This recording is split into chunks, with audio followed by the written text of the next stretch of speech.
नमस्कार.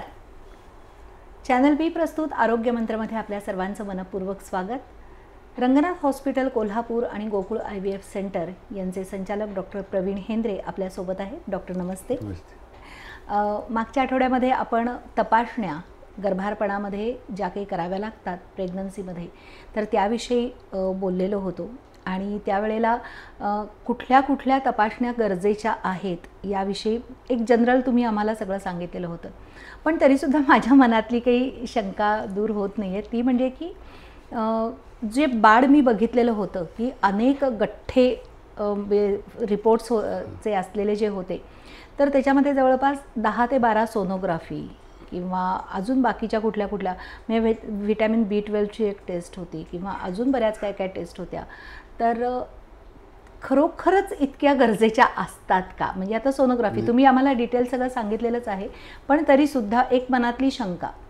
नाही, आता आपण मगाशी सांगितलं, मी गेल्या वेळेस सांगितलं की कसं की वी आर डिवायडिंग इंटू 3. बरोबर. Physical examination, blood test, sonography आणि बाकीच्या आणि काय टेस्ट असतील ते. तर या फिजिकल टेस्ट ही आपली थ्रूआउट चालूच राहणार आहे. बेसिक हे ब्लड टेस्ट जे आहे ते आपण पहिल्या स्क्रीनिंग टेस्ट जे आहेत हे आपण केलेले आहेत. बरोबर. सो याला NT स्कॅन केलेलं आहे. NT स्कॅनच्या वेळेस तुम्हाला आणखीन एक गोष्ट मी सांगायची राहिली ती अशी आहे की ज्या लिदल ॲनॉमलीज आहेत, म्हणजे समजा हे डोक्याला कवटीची हाडाची म्हणजे वाढ झालेली नाही, म्हणजे हाड तयार झालं नाही, किंवा समजा पाठीमध्ये जखम झालेली आहे, किंवा अशा ज्या म्हणजे जी व्यंग आहेत की जी व्यंग म्हणजे हे बाळ जन्मल्यानंतर म्हणजे ते वायबल राहू शकत नाही, म्हणजे ते जगू शकत नाही. अशा ज्या काही हे आहेत म्हणजे ॲनॉमलीज आहेत ह्या तुम्हाला ती जी व्यंग आहेत, शारीरिक व्यंग जे आहेत हे, कारण आपण जेव्हा पाहतो तेव्हा 12-13 आठवड्याला त्या बाळाच्या संपूर्ण अवयवाची वाढ झालेली असते. किंवा म्हणजे समजा फोकमिलिया म्हणजे हात नाही आहेत किंवा पाय नाही आहेत, ह्या ज्या काही म्हणजे हे आहेत काय म्हणतात, ही जी काही व्यंग आहेत किंवा हे जे दोष आहेत हे तुम्हाला लिदल किंवा जे नॉन कॉम्पॅटेबल विथ लाईफ हे मेजर डिफेक्ट जे आहेत, structural defect, dual marker test आणि NT स्कॅन हे जे आहे हे इट इज म्हणजे जेनेटिकसुद्धा त्यात आहे आणि स्ट्रक्चरलसुद्धा आहे. तर हे स्ट्रक्चरल डिफेक्टसुद्धा जे मेजर स्ट्रक्चरल डिफेक्ट आहेत हे त्या म्हणजे NT स्कॅनमध्ये तुम्हाला कळतात. सगळेच कळतात अशातला भाग नाही. काही दोष जे आहेत हे पुढे आपल्याला सोनोग्राफीमध्ये तपासता येतात. तर तुम्ही ते 10-12 सोनोग्राफीच्या जर नॉर्मल प्रेग्नन्सीमध्ये 10-12 नाही, तुम्ही नॉर्मल प्रेग्नन्सी असेल तर 10-12 नाही. हां, ज्यामध्ये काहीतरी तुम्हाला दोष आढळलेला आहे त्या कंडिशनप्रमाणे तुम्हाला काही वेळेस अगदी महिन्यालासुद्धा सोनोग्राफी करायला लागते की ज्यांची म्हणजे हाय रेजिस्टन्स फ्लो आहे, म्हणजे ज्यांना रक्तपुरवठा पहिल्यापासूनच म्हणजे कमी आहे, किंवा डायबेटिक बाई आहे, किंवा स्त्री आहे, किंवा मग दुसरी गोष्ट ब्लड प्रेशरची स्त्री आहे, किंवा तिला IVF प्रेग्नन्सी आहे, म्हणजे हाय रिस्क प्रेग्नन्सी ज्या आहेत याच्यामध्ये त्या सिरियल अल्ट्रासाऊंड करायला काही हरकत नाही. पण नॉर्मल प्रेग्नन्सीमध्ये मॅन्डेटरी किंवा खरोखर गरजेच्या जेवढ्या सोनोग्राफी आहेत ह्या मूळ 4च. पहिली म्हणजे एक म्हणजे डिटेक्शन ऑफ प्रेग्नन्सी 1.5 महिन्यात आपण 6 आठवड्याची बघितली आहे, त्याच्याबद्दल बोललेलंच आहे. NT स्कॅन, त्यानंतर आता तुम्हाला टार्गेटेड स्कॅन, म्हणजे आपण जेव्हा सोनोग्राफीला आम्ही पेशंट एखादा पाठवतो तेव्हा पोटात दुखायला तर पोटाचे स्कॅन केलं जाते. पण टार्गेटेड स्कॅन ही अशी चीज म्हणजे बाब आहे की ती म्हणजे डोक्यापासून ते पायापर्यंत संपूर्ण त्या बाळाचे अवयव बाय टार्गेट, म्हणजे पाय कसा आहे, उजवा पाय कसा आहे, डावा पाय कसा आहे, फक्त एकच पाय दिसला आणि दुसरा पाय नाही, अशी सुद्धा कंडिशन्स काय काय असतात. तर हे टार्गेटेड स्कॅनमध्ये प्रत्येक अवयव आणि अवयव हा तपासला जातो.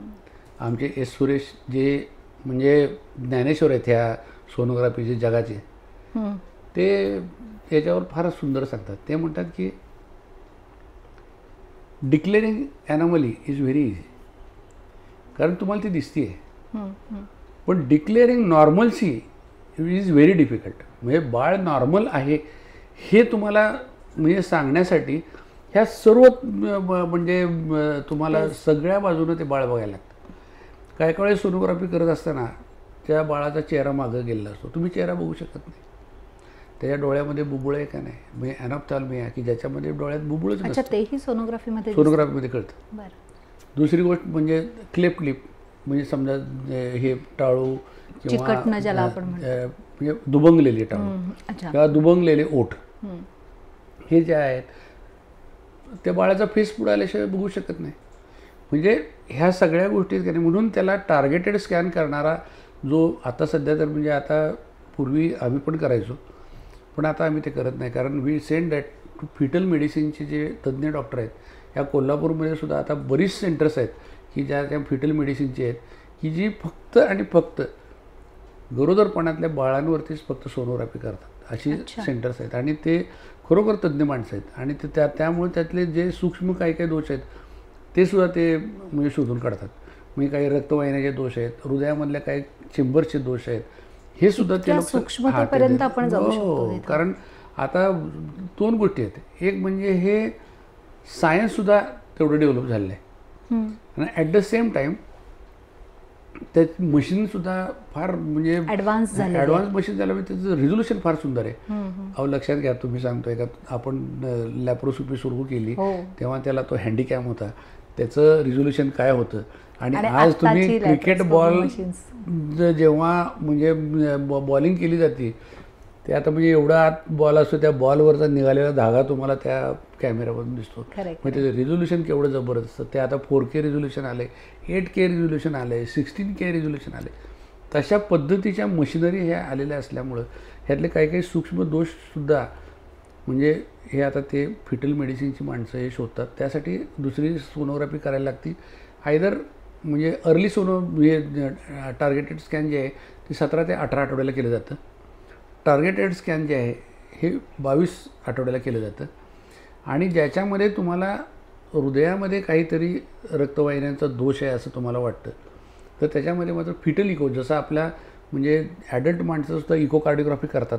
म्हणजे हार्टचे वॉल कशी कॉन्ट्रॅक्ट होते, त्याचे वॉल कसे आहेत हे बघता येतं. तसं फिटल इकोकार्डिओग्राफीसुद्धा करता येते.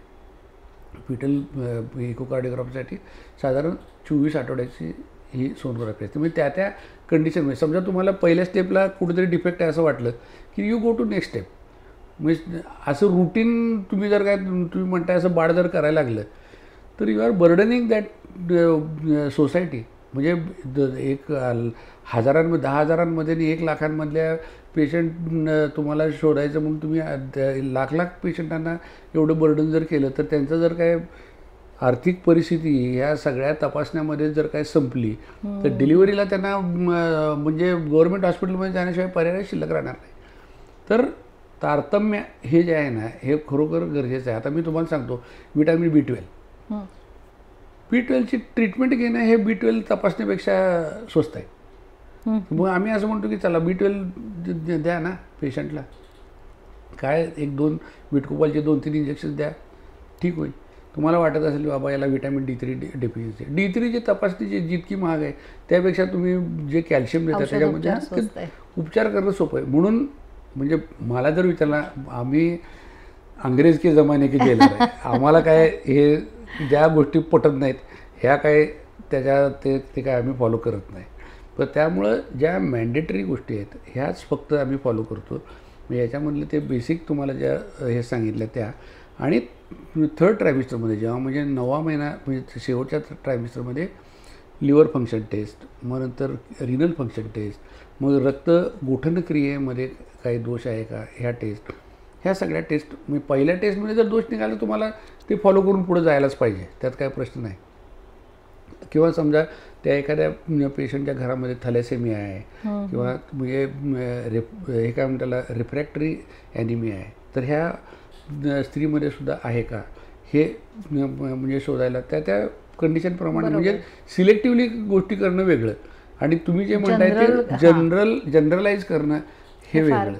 तर जनरलाइजमध्ये जे आहे ही पहिली 6 आठवड्याची, दुसरी 13 आठवड्याची म्हणजे NT स्कॅन, चौथी ही तुम्ही हे काय म्हणतात 22 आठवड्याची. मग आम्ही काय करतो की 17-18 आठवडे जाऊ दे, 24 आठवडे जाऊ दे, मध्यमार्ग शोधायचा, 22 आठवड्याचं करायचं 22 आठवड्याला त्यांना बऱ्यापैकी हार्टचे सुद्धा दोष काही असावेत असा जर त्यांना जर निष्कर्ष आला तर मग ती पुढची म्हणजे इकोकार्डिओग्राफी म्हणजे फिटल कार्डिओग्राफी आम्ही करतो.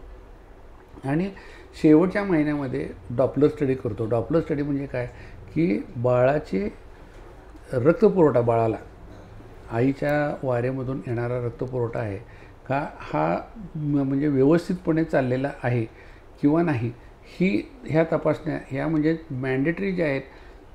लो रिस्क प्रेग्नन्सीच्या पेशंटांना 4 सोनोग्राफीच्या रिपोर्ट्स असलेले सोनोग्राफी ह्या सफिशियंट आहेत. ते तुमचं बाळ वगैरे ते काय आमच्या आता पुण्यातल्या लोकांना काय, पुणे तिथे काय उणे, तिथे काय तुम्हाला मुंबईला सुद्धा म्हणजे किती कारण त्यांची इकॉनॉमी, त्यांचे प्रॉब्लेम्स हे सगळे वेगवेगळे आहेत. बरोबर. मग आपल्या कोल्हापूरसारख्या ठिकाणी की जिथं वी हॅव कन्स्ट्रेन अबाउट इकॉनॉमिक्स, म्हणजे लोकांचे म्हणजे खिसाचा सुद्धा तुम्ही विचार करायला पाहिजे. तर हा विचार करून जर केलं तर मॅन्डेटरी ज्या काही सोनोग्राफी आहेत ह्या माझ्यामध्ये एवढ्या 4 आहेत आणि त्या पेशंटला ज्या लागू पडतात त्या वेगवेगळ्या मग त्या तुम्हाला करायला लागतात, मॅन्डेटरी आहेत. दोष दिसला की तुम्हाला त्याला फॉलो करायलाच पाहिजे. त्या वेगळ्या आहेत हाय रिस्क किंवा हाय रिस्क पेशंटमधल्या. तर सेकंड ट्रायमिस्टरमध्ये ब्लडची टेस्ट कुठली महत्त्वाची, तर आता सध्या जेस्टेशनल डायबिटीस भरपूर आहे. तर जेस्टेशनल डायबिटीसची पण टेस्ट ती आहे की नाही बघण्यासाठी ग्लुकोज चॅलेंज टेस्ट करायला लागते. मग त्याच्यामध्ये म्हणजे ग्लुकोज पहिला देऊन मग 1 तासानंतर म्हणजे रक्ता सुरुवातीला म्हणजे उपाशीपोटी, तर नंतर 1 तासानंतर ते शुगर, 2 तासाने शुगर किंवा समजा ते नाही जमलं तर ग्लुकोज टॉलरन्स टेस्ट करायला लागते, एक्सटेंडेड टेस्ट. म्हणजे त्याच्यामध्ये म्हणजे पुढच्या कालावधीमध्ये ह्या स्त्रीला जेस्टेशनल डायबिटीस म्हणजे गरोदरपणातला मधुमेह होऊ शकेल का हे कळण्यासाठी ती आहे. तिसरी मॅन्डेटरी टेस्ट म्हणजे थायरॉइड फंक्शन टेस्ट. कारण या टेस्टकडे आपण थोड्या वेळानंतर जाऊया, कारण आता वेळ झालेली आहे एका छोट्याशा ब्रेकची. आरोग्य संवर्धन आणि विविध आजारांविषयी जनजागृती करणारा चॅनल बी चा कार्यक्रम आरोग्य मंत्र. आजाराची लक्षणं, खबरदारी आणि उपचार पद्धती याबद्दल माहिती मिळेल तज्ज्ञ आणि अनुभवी डॉक्टरांकडून. आरोग्य मंत्र मध्ये पहा रंगनाथ हॉस्पिटलचे स्त्रीरोग तज्ज्ञ डॉक्टर प्रवीण हेंद्रे यांना. या कार्यक्रमात आपण त्यांच्याशी IVF म्हणजे काय, संतुलित आहार कसा असला पाहिजे, फॅब्रॉइड म्हणजे काय, 2 सीझर झाले तर रिस्क नेमकी कोणती असते, लहानपणापासून मुलींची वाढ होत असताना त्यांच्या आरोग्याची काळजी कशी घ्यायची या सर्वांविषयी संपूर्ण माहिती. आरोग्य मंत्र दर शनिवार सायंकाळी 7:30 वाजता 532 क्रमांकाच्या बी चॅनलवर. ब्रेकनंतर पुन्हा एकदा आपल्या सर्वांचं मनपूर्वक स्वागत. डॉक्टर, तुम्ही सांगत होतात की थायरॉइडची जी काही टेस्ट आहे तर त्याबद्दल. थायरॉइड फंक्शन टेस्ट म्हणजे थायरॉइड फंक्शन टेस्ट कशासाठी करायची, तर समजा आईला थायरॉइड हायपोथायरॉइड आहे म्हणजे थायरॉइडचं सिक्रेशन कमी आहे, तर ते हायपोथायरॉइड जर असेल तर बाळाला सुद्धा म्हणजे मतिमंद होण्याची शक्यता दाट असते. अच्छा. तर त्यामुळं त्याला ही टेस्ट करणं गरजेचं आहे. म्हणजे सेकंड ट्रायमिस्टरमध्ये डायबिटीससाठी टेस्ट आणि थायरॉइडची टेस्ट. आणि आता आपण थॅलेसेमियाची हिस्ट्री असल्या वगैरे त्या पेशंटमध्ये काय बोलत नाही, पण काही ठिकाणी थॅलेसेमिया सुद्धा आता हल्ली रुटीन केलेलं आहे, टेस्टमध्ये केलं जाते. तर आता दुसऱ्या ट्रायमिस्टरमध्ये सगळ्यात महत्त्वाचे काय की आता तिच्यामध्ये कुठल्या डेंजर सिग्नल्स आहेत का किंवा साईन्स आहेत का हे बघायला लागतं. म्हणजे पुन्हा आलं की तिला प्रोटीन्स हायपोप्रोटीनिमिया आहे का. बरं. अर्ली म्हणजे ह्या 14 ते 27 आठवड्यामध्ये तिच्या पायावर सूज यायला लागली किंवा तिला ॲनिमिया झाला किंवा तिचं ब्लड प्रेशर वाढायला लागलं, म्हणजे हे अर्ली म्हणजे प्रेग्नन्सी इंड्युस्ड हायपरटेन्शन जे आहे हे डेंजरस होऊ शकतं. तर याच्या डेंजर सायन्स आहेत का हे बघायला लागतं. आणि या आता इथून पुढच्या ज्या प्रत्येक व्हिजिटला पेशंटची वजन तर आपण मॅन्डेटरी केलंच आहे throughout pregnancy. Urine test केली जाते ग्लुकोजसाठी आणि प्रोटीनसाठी. अच्छा. हां, मग प्रोटीन्स जेव्हा पायावर सूज, प्रोटीन्स आणि ब्लड प्रेशर हे जेव्हा कॉम्बिनेशन येतं त्याला त्यावेळेस म्हणजे प्रेग्नन्सी इंड्युस्ड हायपरटेन्शन किंवा प्रीक्लाम्शिया असं म्हणजे संबोधलं जातं. आणि ही सध्या म्हणजे सगळ्यात प्रेग्नन्सीमधली जास्तीत जास्त म्हणजे मॉर्बिडिटी करणारी किंवा बाळांना प्रीमॅच्युअर डिलिव्हरी करायला लावणारी ही अशी कंडिशन आहे. त्यामुळे ती त्यावेळेस आहे का नाही हे बघायला लागतं. आणि सगळ्यात महत्त्वाचा पार्ट जो आहे ह्या सेकंड ट्रायमेस्टरमध्ये जर जो पार्ट आहे तो सगळ्यात म्हणजे डाएटचा. पहिल्या 3 महिन्यामध्ये म्हणजे बऱ्याच वेळेस म्हणजे मळमळ उलटी, त्यामुळं हे काय म्हणजे काय वेळेस तर वजन वाढत नाही किंवा काय वेळेस म्हणजे 1-2 किलो वजन कमीसुद्धा होतं.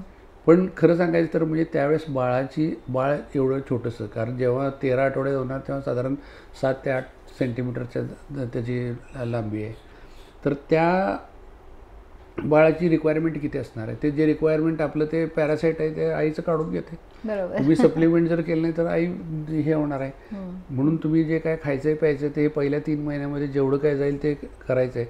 पण आत्ता मात्र तुम्हाला डाएटवरती खूप लक्ष द्यायला लागतं, कारण याच्यामध्ये सगळ्यात महत्त्वाचं सप्लिमेंट काय तर तुम्हाला आयर्न, कॅल्शियम. आयर्न जे आहे ते 100 मिलीग्राम एलिमेंटल आयर्न तुम्हाला इंडियन लोकांना कंपल्सरी हे द्यायलाच हवं आहे. आणि ह्याची जी कॅल्शियमची जी काय गरज आहे ही 1200 मिलीग्राम ते 1500 मिलीग्राम एलिमेंटल कॅल्शियम हे द्यायला हवं आहे. त्यातलं जास्तीत जास्त तुमच्या आहारामधून 200 किंवा 400 मिलीग्राम जाऊ शकते. म्हणजे सप्लिमेंट जे आहे आयर्न आणि कॅल्शियमचं सप्लिमेंट हे यामधल्या पिरियडमध्ये खूप महत्त्वाचं आहे. आणि प्रोटीन्सचं, कारण good antenatal care will lead to good consequence of delivery. म्हणजे तुमची अँटीनेटल केअर जितकी चांगली असेल त्या म्हणजे स्त्रीमध्ये म्हणजे प्री इक्लाम्शिया म्हणजे ह्या प्रेग्नन्सी इंड्युस्ड हायपरटेन्शन, PET किंवा इक्लाम्शिया हे जे काही म्हणजे ड्रेडेड कॉम्प्लिकेशन्स आहेत प्रेग्नन्सीचे, म्हणजे जे फक्त प्रेग्नन्सीमध्येच तुम्हाला आढळतात, इतर स्त्रियांमध्ये ते आढळू शकत नाहीत. हे असे जे काही म्हणजे प्रॉब्लेम्स आहेत हे तुम्ही अवॉइड करू शकता. बरोबर. चांगला diet, good supplement, iron calcium supplement आणि हाय प्रोटीन डाएट. आणि सगळ्यात महत्त्वाचं म्हणजे प्रेग्नन्सीमध्ये खूप स्त्रियांना बद्धकोष्ठता ही होती. बद्धकोष्ठतेची कारणं 2. एक म्हणजे सुरुवातीला पहिल्या 3 महिन्यात जेवण जात नाही, त्यामुळे तुम्हाला फायबर कमी असतं, त्यामुळे बद्धकोष्ठता. आणि दुसरी गोष्ट म्हणजे आयर्नच्या गोळ्यांमुळे सुद्धा बद्धकोष्ठता होऊ शकते. तर बद्धकोष्ठता जेव्हा ज्या स्त्रियांना होती तर त्यामुळे ते डॉस नावाचं एक औषध आहे की डॉसयुक्त आयर्नच्या गोळ्या तुम्ही खाल्ल्या तरी तुमची बद्धकोष्ठतावर तुम्ही मात करू शकता. ॲट द सेम टाईम सगळ्यात महत्त्वाचं आपलं आहारामध्ये फायबर. म्हणजे फायबरचं मी सांगताना तुम्हाला सांगतो, मी सांगितलं की नाही मला आठवत नाही, पण ते गुळगुळीत हे फरशी, त्या फरशीवरती समजा जर काय तुम्ही क्रीम टाकले आणि त्याच्यावरून तुम्ही चाल म्हणून सांगितलं तर काय करणार, तिथल्या तिथेच पडत राहणार. तर तसंच प्रत्येक म्हणजे माणसाच्या आतड्यामधले जे काय हे आहे काय म्हणतात आतलं लायनिंग आहे हे गुळगुळीत आहे, त्याच्यावर म्युकस आहे. त्यात तुम्ही जर काय समजा गुळगुळीत सगळे आहार खाल्ला तर ते जे काय मैल आहे किंवा मल निस्सारण न होता तिथंच बरा म्हणजे आदळत राहणार, जातं कशाला पुढं. मग बद्धकोष्ठता ही होणारच. आणि बद्धकोष्ठता झाली की म्हणजे बऱ्याच स्त्रियांना मग त्या कुंतायला लागतं, जोर करायला लागतो, मग त्यांना पाईल्स होतात, फिशर होतं आणि ते दॅट इज व्हेरी पेनफुल. तर मग ते होऊ नये असं जर वाटत असेल तर फायबरयुक्त आहार आणि आपण जे सांगितलं ते विटॅमिन्स, फळं, मग ते मिनरल्स म्हणजे मायक्रो न्यूट्रियंट्स जे आहेत हे सगळे हे ह्या मधल्या 3 महिन्यामध्ये तुम्ही जितकं चांगलं हे प्रेग्नन्सी तुमची सांभाळा. पहिले 3 महिने सोडून म्हणजे 4थ्या महिन्यात ते 7व्या महिन्यापर्यंत ते सांगतो की 14 आठवड्यापासून 27 आठवड्यापर्यंत आठवड्याचं कॅल्क्युलेशन आम्ही ते महिने काही मोजत नाही. आठवड्याचं कॅल्क्युलेशन किंवा 3 ट्रायमेस्टर, पहिले 3 महिने, दुसरे 3 महिने, तिसरे 3 महिने. दुसऱ्या 3 महिन्याच्या कालावधीत हे भरपूर पोटात गेलं पाहिजे. म्हणजे ते हे काय भरपूर म्हणण्यापेक्षा योग्य बॅलन्स डाएट जे आहे ते योग्य पद्धतीनं पोटात. आणि कॅलरीजच्या मानानं आपण पहिल्यांदा सांगितलंच आहे की म्हणजे काय 2 आहे म्हणून तुम्ही काय डबल खा असं नाहीच आहे.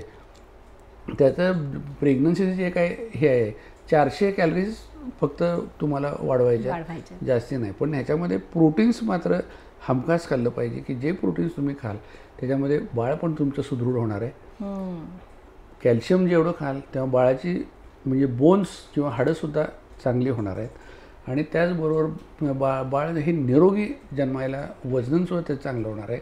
तर ह्या सगळ्या गोष्टी ह्या ज्या आहेत ह्या सेकंड ट्रायमिस्टर, आणि तसं बघायला गेलं तर सेकंड ट्रायमिस्टर हे थोडं एन्जॉयबल आहे, कारण मळमळ उलट्या या सगळ्या कमी झालेल्या आहेत. आता ह्याचा सगळा त्रास कमी झालेला असतोय. आणि त्यात म्हणजे सगळ्यात महत्त्वाचं म्हणजे की आता तिलासुद्धा म्हणजे बेबी बंप दिसायला हळूहळू सुरू झालेला असतोय. मग बाकी सगळ्यांचं कौतुक सुरू झालेलं असतं. म्हणजे it is a very enjoyable period. आणि मी तर आमच्या सगळ्या जेवढे हे आहेत ना त्यांना वी टेल देम, तुम्ही प्रेग्नन्सी हा आजार तुम्ही समजूच नका. दिस इज म्हणजे काहीतरी दडपण घेऊ नका त्याचं. This is part and parcel of your life. It is a physiology.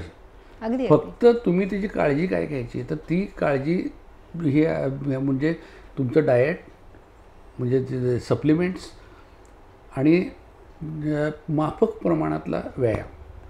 म्हणजे रिगरस व्यायाम, तू कुठं जॉगिंग कर किंवा वेट हे कर असं काय नाही. साधं तुम्हाला वॉकिंग जमत असेल तर चालतं, किंवा जे काही साधक बाधक म्हणजे लाईट जे काही योगासनं आहेत हे तुम्ही करू शकता. अगदीच बाबा म्हणजे ते धनुरासन आणि हे आसन असले काही नाही. तर त्या साधे की स्ट्रेचिंग एक्झरसाइजेससुद्धा दे आर व्हेरी गुड. म्हणजे ह्या एक्झरसाइजेस तुम्ही करू शकता. आणि थ्रूआउट ह्या मधला जो पिरियड आहे ह्याच्यामध्ये फारसं काय नाही आहे. तर टार्गेटेड स्कॅन झालं, ब्लड टेस्ट त्या थोड्या झाल्या, डाएट व्यवस्थित, रेग्युलर चेकअप, आणि तुमचं वजन बरोबर म्हणजे प्रमाणामध्येच वाढतं आहे का नाही किंवा म्हणजे वाढतच नाही आहे ह्याच्यावर डॉक्टरांच्याकडनं योग्य वेळी हे सल्ला घेत की जर तुम्ही गेला तर then you enter in to third trimester. आणि थर्ड ट्रायमिस्टरमध्ये जे आहे की आता हा म्हणजे सगळ्यात आता शेवटचा म्हणजे टप्पा आहे. ह्याच्यामधलं अल्ट्रासाऊंड मी तुम्हाला सांगितलं की डॉपलर म्हणजे काय की त्याच्यामध्ये अम्बिलिकल आर्टरी म्हणजे ज्या नाळेतून म्हणजे प्लॅसेंटा जेवार आणि बाळ ह्याच्यामध्ये एक नाळ असते, म्हणजे म्हणजे रक्तवाहिन्या जातात. तर ह्या रक्तवाहिन्यामध्ये रक्तपुरवठा बाळाला कसा होतो हे डॉपलरवरून कळतं. आणि डॉपलरमध्ये कसं कळतं तर डॉपलरची टेस्ट जी करतात त्याच्यामध्ये सिस्टोलिक हे आणि डायस्टोलिक हे असं सगळं दोन्ही मोजलं जातं. डायस्टोलिक फ्लो जेव्हा बाळाला कमी होतं, म्हणजे बेसिकली कसं आहे की तेवढं प्रेशर त्या रक्तवाहिन्यामध्ये जर राहिलं म्हणजे अम्बिलिकल आर्टरी तरच ते प्लॅसेंटाकडून बाळापर्यंत पोचणार आहे. अच्छा.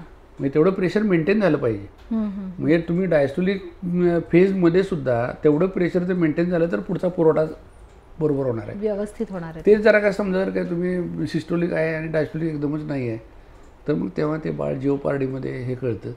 किंवा काय काय वेळेस तर म्हणजे रिव्हर्सल ऑफ फ्लो सुद्धा होतं. म्हणजे हे डॉपलरमध्ये त्या रिपोर्टमध्ये कळतं की बाबा हे बाळाला कितपत अजून धोका आहे, म्हणजे कितपत आपण बाळ अजून पुढे स्ट्रेच करू शकतो आहे. डॉपलरचा रिपोर्ट नॉर्मल आला, कारण तुमची जी काय हे आहे पेशंट आहे माझ्यामध्ये एवढा बाळ जरी असलं तरी तिचा डॉपलरचा रिपोर्ट हा चांगलाच येणार आहे.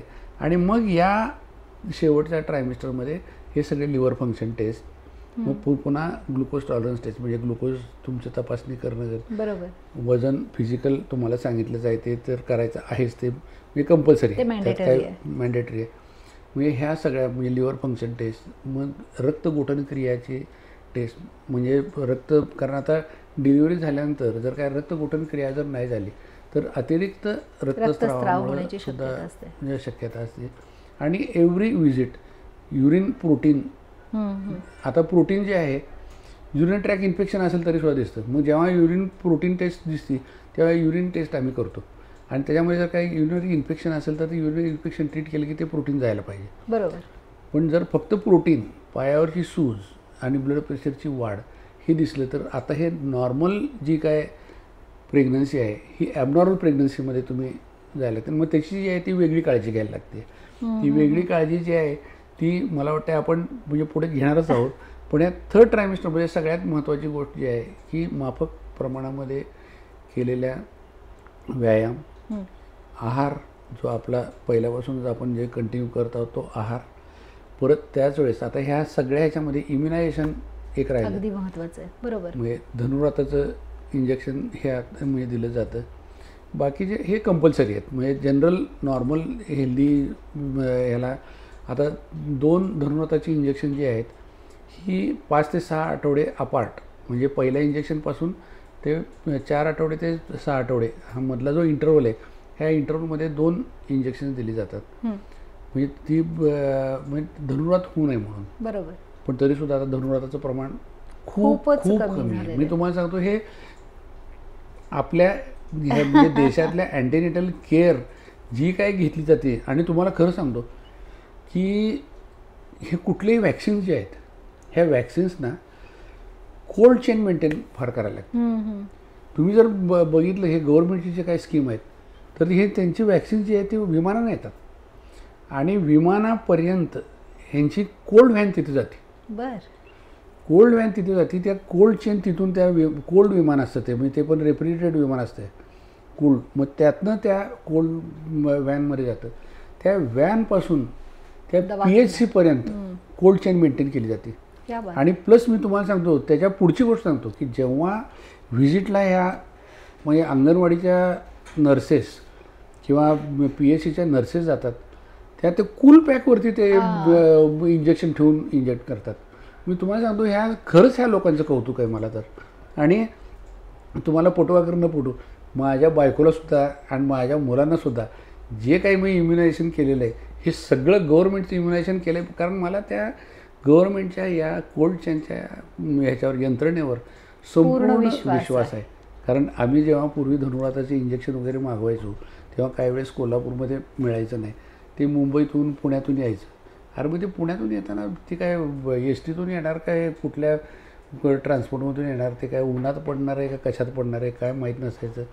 आणि मला थोडक्यात काय सांगायचं की कोल्ड चेन जर मेंटेन केली नाही कुठल्याही वॅक्सिनची तर त्याची इफिकसी म्हणजे काहीच राहत नाही. म्हणजे ते थोडक्यात न दिल्यासारखं. पण हे तुम्हाला सांगतो पोलिओ, धनुर्वात, मग हे ट्रिपल हे काय म्हणतात ह्या सगळ्या ज्या काही जेवढे काही हे आहेत काय म्हणतात वॅक्सिनेशन आहेत हे गव्हर्नमेंटमध्ये लोकांना वाटतं की आणि इव्हन तुम्हाला सांगतो आयर्नच्या गोळ्या ज्या गव्हर्नमेंट दिल्या जातात ना त्या द बेस्ट आयर्न. पण काय माहिती आहे का की आपल्याला फुकटचं म्हणलं की टाकून द्यायची सवय.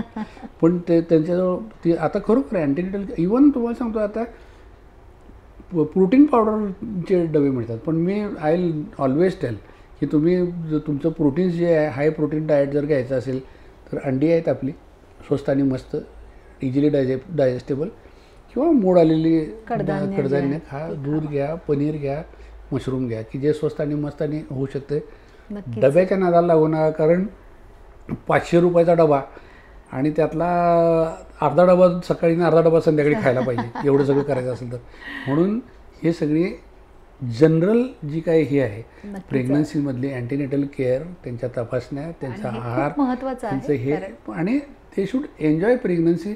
एक मस्तपैकी एन्जॉय केलं पाहिजे प्रेग्नन्सी आणि डिलिव्हरी झाली पाहिजे. येस. इतक्या सगळ्या टेस्ट केल्यानंतर जेव्हा त्याचे सगळे रिपोर्ट्स येतील आणि ते सगळे चांगले असतील तर त्यामुळं येणाऱ्या बाळाच्या स्वागतासाठी सुद्धा घरची लोक खूप आनंदानं तयार राहतील. आणि मला असं वाटतंय की असाच वेगवेगळ्या विषयांवरच्या गप्पा आपण प्रेग्नन्सीमध्ये आपण स्टेप बाय स्टेप येस ती जायचं आहे. पण ते पुढच्या आठवड्यापासून आपण सुरू करतोय. तोपर्यंत नमस्कार.